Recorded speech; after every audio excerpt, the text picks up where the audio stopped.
Ex-Trump supporters, what made you change your mind? I grew up somewhere between conservative and libertarian. Voted for Bush and Ron Paul.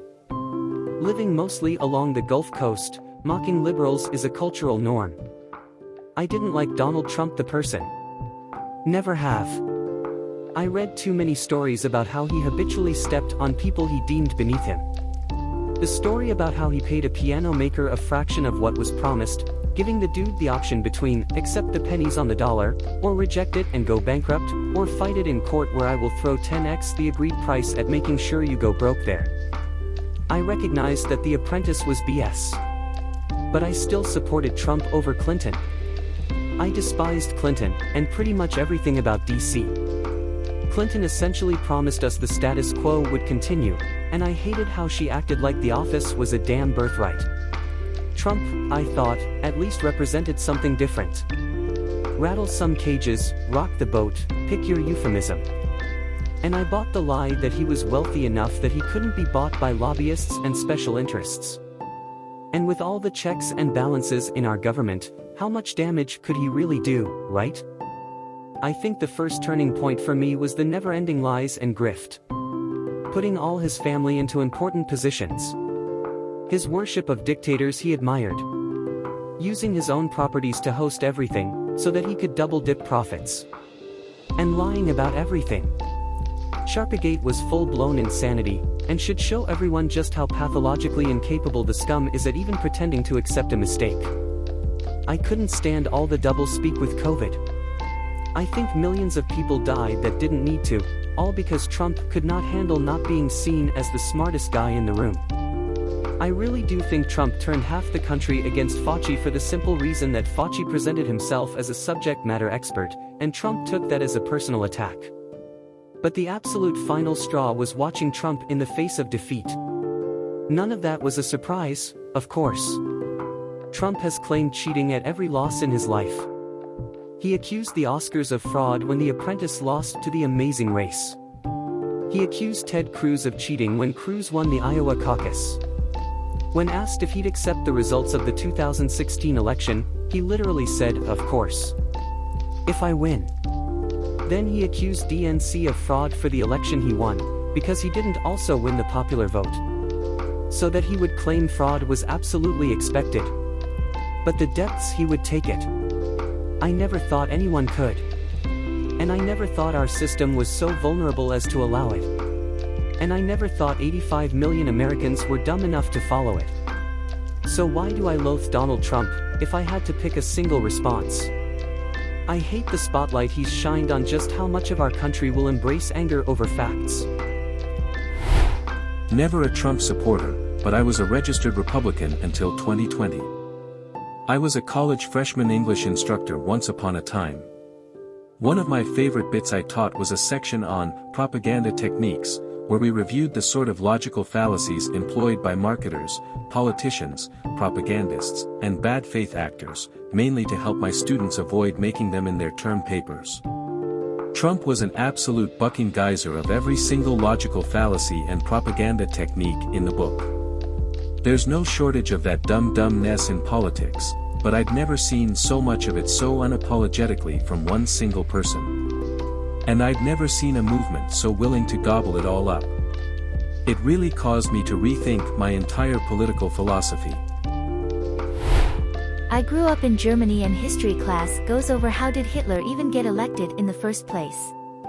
All the propaganda, marches, rhetoric.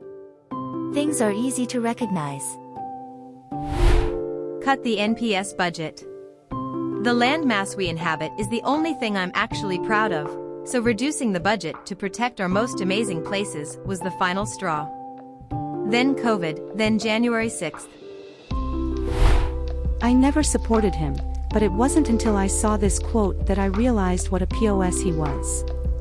Environmental protection, what they do is a disgrace. Every week they come out with new regulations, he told Fox News Sunday last year.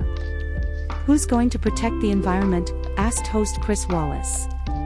We'll be fine with the environment, Trump replied. We can leave a little bit, but you can't destroy businesses. He did so much damage to environmental policies. Took a little longer than it should have, but January 6th and his handling of it. His crying about election fraud and ramping people up with dangerous conspiracy theories just because his ego couldn't handle the fact that he lost made me start to realize that he wasn't the courageous man of family values that I had been told he was by my parents and others in my small town. I was freshly 18 for the 2016 election and barely a year removed from my hometown of 1000, so I didn't know any better. At the time, I was in high school surrounded by people who watched exclusively Fox News. Suffice it to say, I thought myself a very educated young Republican. The "grab 'em by the kitty cat" quote was what got me, at least when I realized he wasn't kidding. It horrified me to hear all the excuses good people I loved made for that line. As I continued to watch the Republican debates, it became clear that he had no idea what he would actually do if he got the presidency. He wanted some things but was incapable of verbalizing how, and so many people in my life fell for it. I went from laughing about the distant possibility of Trump winning to gritting my teeth as it started to become a reality. That's genuinely my biggest point of confusion. How can people I grew up with, who have daughters of their own, think someone who will say something like that is fit to be a leader? What example does that set? The way Republican men and women excused it as being locker room talk. Jesus Christ. I have been in locker rooms my whole life. I have often heard guys say they wanted to have sex with certain women. I have never heard one boast about sexually assaulting one. The Daily Show, I think, went to some Trump rally and asked a lady about the GBTP remark, and she said it was just locker room talk and what makes do and was no big deal. When the interviewer asked if her husband or teenage son said those things in a locker room, she of course said no, they weren't saying stuff like that because they respected women. When the interviewer asked why she can't hold that same level of decency to the presidency, she couldn't answer. Had similar conversation with my sister and brother-in-law. They were laughing it off like, oh, so you've never said kitty cat or have never been around locker room talk. I mean, yes, I've used the word kitty cat, and yes, I've heard plenty of locker room talk throughout my life, and it didn't really involve bragging about being able to assaulting women with impunity. And if I was around someone that was bragging about assaulting women during locker room talk, guess what? I probably wouldn't vote for that douchebag to be president of anything either. Not accepting the electoral results. I don't like a sore loser. Plus, he was so obvious that any election he lost had to be stolen. He was saying that about Republican primaries, let alone Democratic scheming. Anyway, it was perfectly okay that in a Dem administration he could win the election, but somehow, when he controlled the reins of government, the Dems could fix the election. Come on. I can smell bulls hit a mile off. Now, most of his sycophants have lost faith in the election process, all for that bum. I was thinking the other day that if someone called him on milking his supporters dry when he's supposedly worth billions, he'd probably just answer, well, who else am I going to con? No regrets or conscience. Al Gore was robbed, and even he took it way better. Al Gore is why we know that when Republicans talk about how they know elections can be rigged, it's because they've done it. The Gore/Bush election debacle really shows a lot about our country at times. Gore believed he was robbed, but still he and his voters conceded gracefully. Trump was actually beaten easily, and he and his followers did everything they could to overthrow the government. Never liked him, but I was right-leaning for the longest time. Big into small government, free economy, fiscal responsibility, individual freedoms, all that jazz. I was a libertarian through and through, right down to voting Ron Paul. What changed me? I realized they didn't care about any of it. Fiscal responsibility really meant raise taxes on the middle class and cut the taxes of the rich, remove social programs so the military budget can go up. Individual freedom was code for being allowed to marry a 12-year-old and send kids back to the mines. Free markets meant remove minimum wage and pay people $1 a day so the profit sheet can soar. The more I looked into what was actually being done behind the buzzwords, the more I realized they weren't doing any of it. I still believe in fiscal responsibility, small government, free markets, but not what the GOP means by it. Because it's all code for give more to the rich and screw the poor. At least when the Dems spend a bunch of money, we get some Social Security or Medicaid out of it. Even if I don't use them, it's better used than tax cuts for Elon and more drones to bomb kids in Yemen. I was a big Republican in college, and then I actually researched the debate over the Bush tax cuts and found out the Dems were offering a larger cut to the middle class, despite what I heard on Fox News. Did some more research on other issues, and that's when I realized pretty much everything the Republicans say are lies. Taxes, military, border, spending, abortion, etc., all big bucking lies. Republicans are all about cutting taxes for the rich and removing regulations on their businesses. To afford that, they have to fool their followers into hating government and thinking taxes are theft, and to want to kill social programs. Once I realized that everything else started making sense. All the fake freedom talk, gun support, abortion, fake Christianity, racism, it's all just a way to win some votes from those single-issue voters. All so that they can get their guys in power and funnel more wealth and power to the rich. If you can convince the lowest white man he's better than the best colored man, he won't notice you're picking his pocket. Hell, give him somebody to look down on, and he'll empty his pockets for you. Lyndon B. Johnson. Not me, but my aunt. She was MAGA all the way until the pandemic. She is a retired nurse and thinks Trump did a horrible job with COVID, causing many deaths.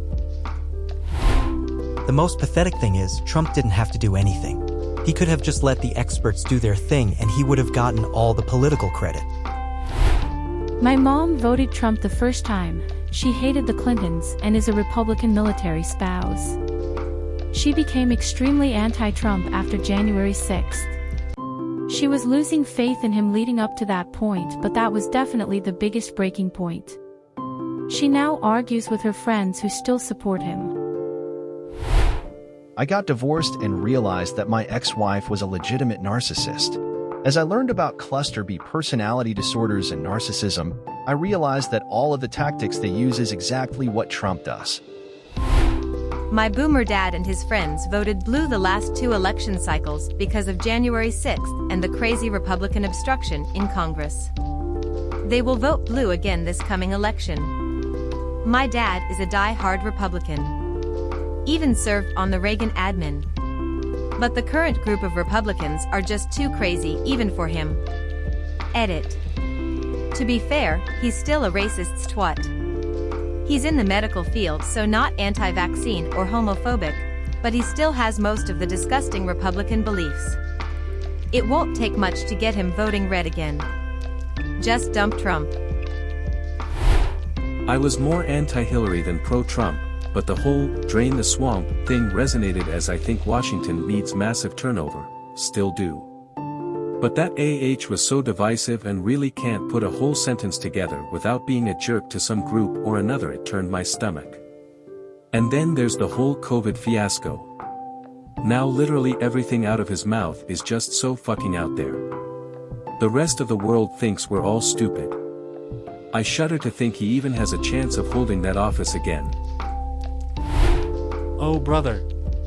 It is so bucking refreshing to read a whole bunch of people who sympathize with traditionally conservative ideas but who have also retained and are using their critical thinking skills. I promise if the left ever flirts with an anti-American dictator candidate, I'll return the favor.